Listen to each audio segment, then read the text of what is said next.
Alright, let's move on here with another video. We just finished up with errors in our previous video, whether it's the programmer making errors, something we type into a program, or different kinds of errors, yeah, that away, or whether it's a program where we are trying to get data from a user and they put in the incorrect information or stuff that we would deem unacceptable. Numbers where we want characters, names where we want letters, so forth, so on. So it's time to move on to the next section here, data structures and STL. First off, data structures. Data structures are used to store and organize data. An array is an example of data structure which allows multiple elements to be stored in a single variable. Examples of that and stuff is, again, a user puts in information and stuff into a program that we create, and therefore our variable can accept multiple elements, or an array where we can they can put in 15 different numbers or 15 different names or 15 different grades, etc., and our array will accept all of it. C++ includes many other data structures as well. Each is used to handle data in different ways. These are part of the C++ STL, which stands for Standard Template Library. Okay, so now we're going to get into understanding libraries. Something that we kind of covered in when we were dealing with this section called classes for W3 schools. By the way, if you're not familiar with this in the first video you've seen, W3 schools is on the right side where VS Code is on the left side. If you end up liking these videos, click the like button. If you have any questions, comments, or something I say in the video that's incorrect, feel free to leave them there in the comments. So, what is a standard template library, or STL? STL is a library that consists of different data structures uh, or algorithms in effect to effectively store and manipulate data. If we say the data structure stores data, we can say that the algorithms are used to solve different problems, often by searching through and manipulating those data structures. Using the right data structure and algorithm makes your program run faster, especially when working with lots of data. If you're working with data from a school, you might be dealing with grades and different students in the school, faculty members, maybe even trying to communicate with other schools in the same district, so forth, so on. So you're going to need a few different programs for all that. If you're dealing with a company and stuff, you might have the employees, the merchandise, the pricing, customers that come in, multiple store locations, etc. So all those would need different kinds of programs or data structures and algorithms to keep track of everything that's going on in all that aspect. So, data structure. We haven't talked about this one yet, but we got vector first. Stores elements like an array, but can dynamically change in size. Adding and removing elements are usually done at the end. Elements can be accessed by index. Index location being 0 through whatever. 0 being the first element in the array or index or vector. And then we have a list. It stores elements sequentially where each element is connected to the next. Adding and removing elements can be done at both ends. Not accessible by index. So I've never dealt with list yet, but there's that one right there. We got also stack. Never dealt with this one either. Stores elements in a specific order called LIFO, last in, first out. That sounds like something you would do in a store, especially with perishable goods or goods that can expire. Example would be milk, cheese, stuff like that. You want the latest date up front and the earliest date in the back. That way the merchandise in the back doesn't end up going bad. And you're always trying to keep the product fresh, moving in and out. So, where elements can only be added and removed from the top, not accessible by index. So, stores elements in specific order called last in, first out, where elements can only be added and removed from the top, not accessible by index. So far, list and stack, neither one of those can be accessible by index, and they are both a list of things though. So they seem kind of familiar, or not kind of familiar, kind of similar. We got query next stores elements in a specific order called first in, first out. So we got the last in, first out, and then we got the first in, first out.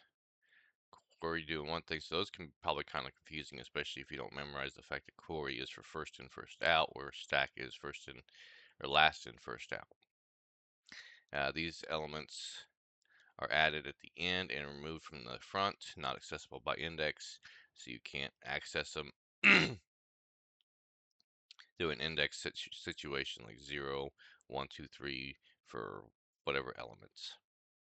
Dequery stores elements in double-ended query where elements can be added and removed from both ends. Elements can be accessed by index. And we got set, stores unique elements not accessible by index. Then we got map, stores elements in key or value pairs, accessible by key, not by index. So some of these I've never used. There's probably more than just this right here because it doesn't even mention array in there, which we already know about. But yeah, I'm sure there's probably more. Which one to use depends on your specific needs. One thing they all have in common is that you must include the appropriate header file to use them. Okay, so looks like we got an example right here. Let's go ahead and get rid of, in fact, we're going to probably end up getting rid of all this code right here, as well as this right here, and this right here. Yep. Okay, so we're going to start completely fresh with nothing at all. We got comments in here, so there's a first comment, include the vector library. So if you want to do vectors, you have to include this, include vector. Then we have include the list library.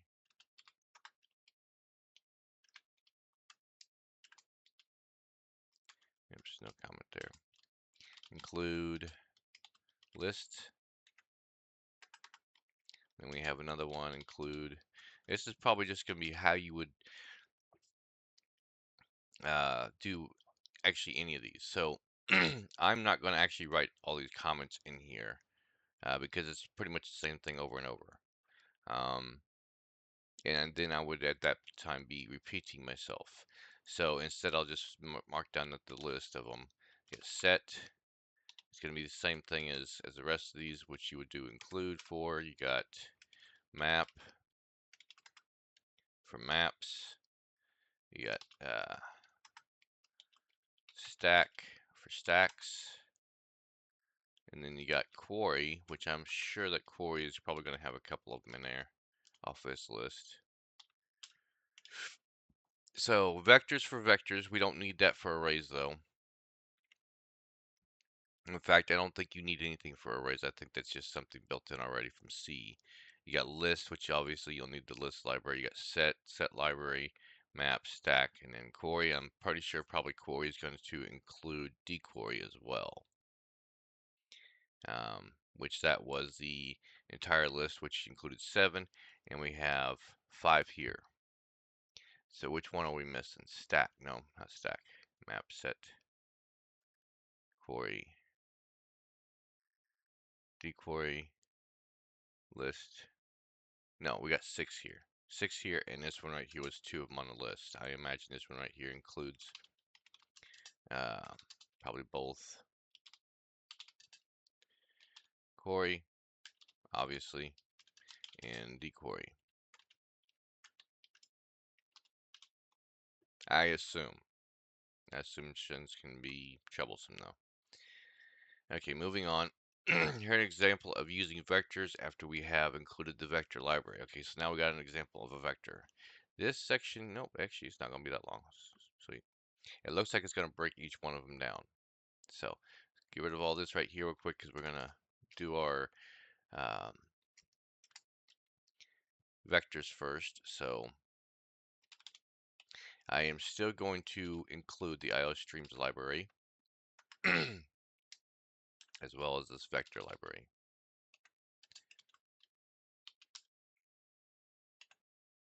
Okay. And I'm going to put a comma right here, new library to explore and learn.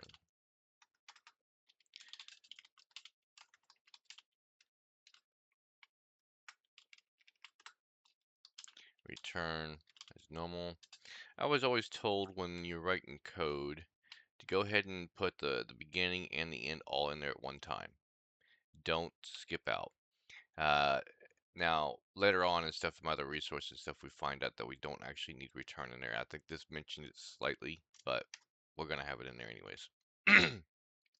Okay, so the first thing we have here is a comment, create a vector called cars that will store strings.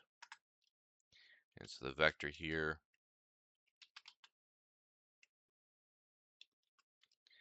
is going to be standard string cars.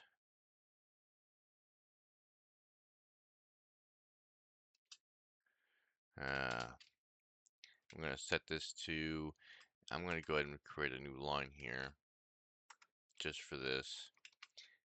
Volvo, that way it doesn't run off the page here.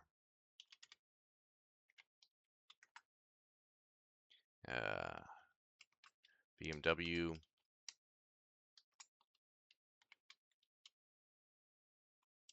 Now I know what's wrong with this. There we go.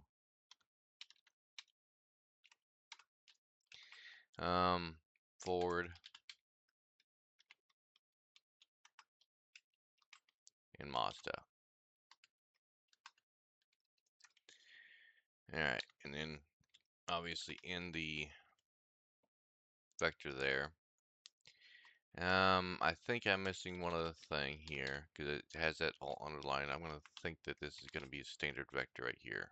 Yep. Okay, because I've never dealt with vectors before, so yeah. I've seen the underlining there. Since I'm not using standard namespace and since they're not showing that in the example, I was assuming that, and I was correct. Okay, we got another comment here, print vector elements. Now, let me get this written all in here first. For loop, standard string car cars. For each car, print for each car in the cars array, print up the car. Tab standard output car, new line after each one. But something I missed was the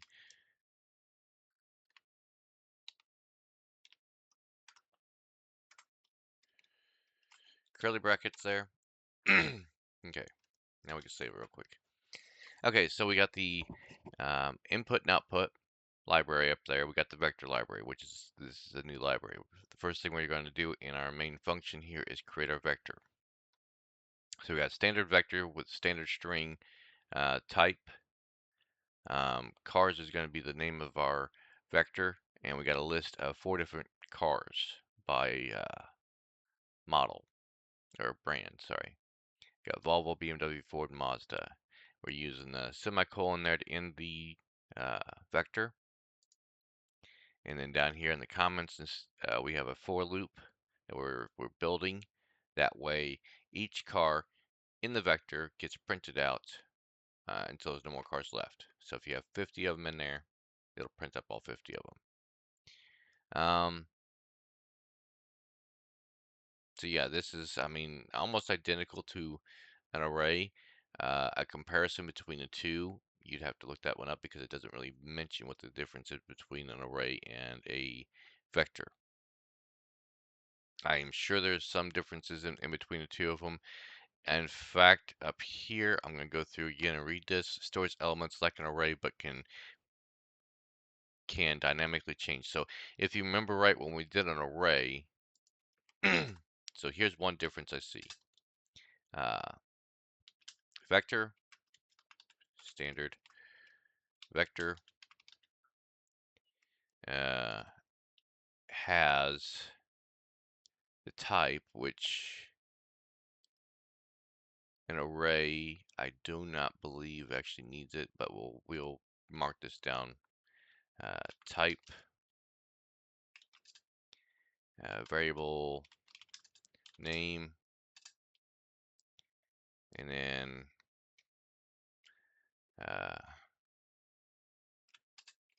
values. Just trying to think of how to do that. An array, the type of array it is first. Integer array, whoops, type of an array. Actually, let's go ahead and put, because we know the first one's a vector, but an array is an array. Let's put this in there. So type first, then the variable name for the array variable, and then the square brackets right there. If it's empty, then it can be set by the compiler depending on how many is in there, if there is any in there at all. Then you have the option, and I'm going to put this another set of parentheses, optional, to set array amount and elements. So there is a huge difference, I guess, right there. There we go.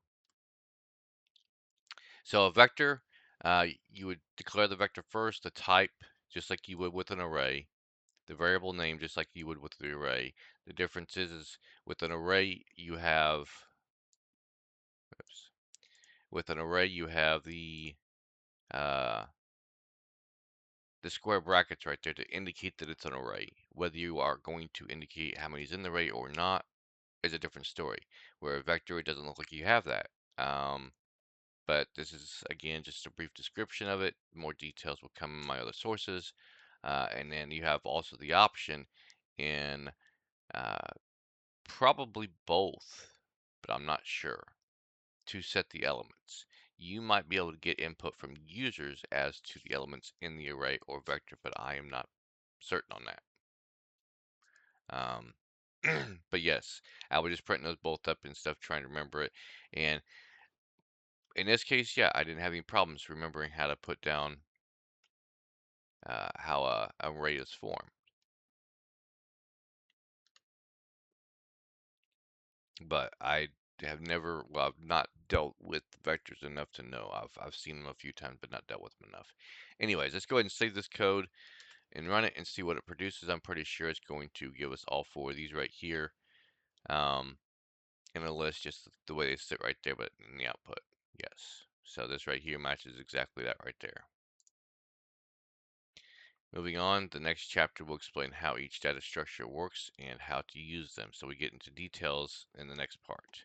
Key concepts of the standard template library. The key components of the STL consist of containers, literals, and algorithms, and the relationship between them. Containers are data structures that provide a way to store data like vectors, lists, etc. Literals are objects used to uh, access elements of a data structure. I'm assuming that would be like um, grabbing when you have the elements in an array, you're using an index to grab which element in the array you want to grab. In this case, we are using a for loop to grab a car out of the vector cars. Anyways, algorithms include functions like sort and find that perform operations on data structures through uh, iterators. I don't know if I was saying that right or not before, but yeah. In computer science, data structures and algorithms go hand in hand. A data structure is not worth much if you cannot search through it or manipulate it efficiently using algorithms, and algorithms are not worth much without a data structure to work on. So basically, you have to have some list of something, um, which would be the structure, the data structure, and then an algorithm to either sort through it, to pick specific ones out of it, something that you want to do with that data.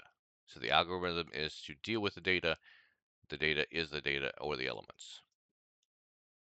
How you get either one of them put together is completely up to the programmer. And yes, I'm doing a whole lot of hand movement and stuff because I'm trying to imagine it all there.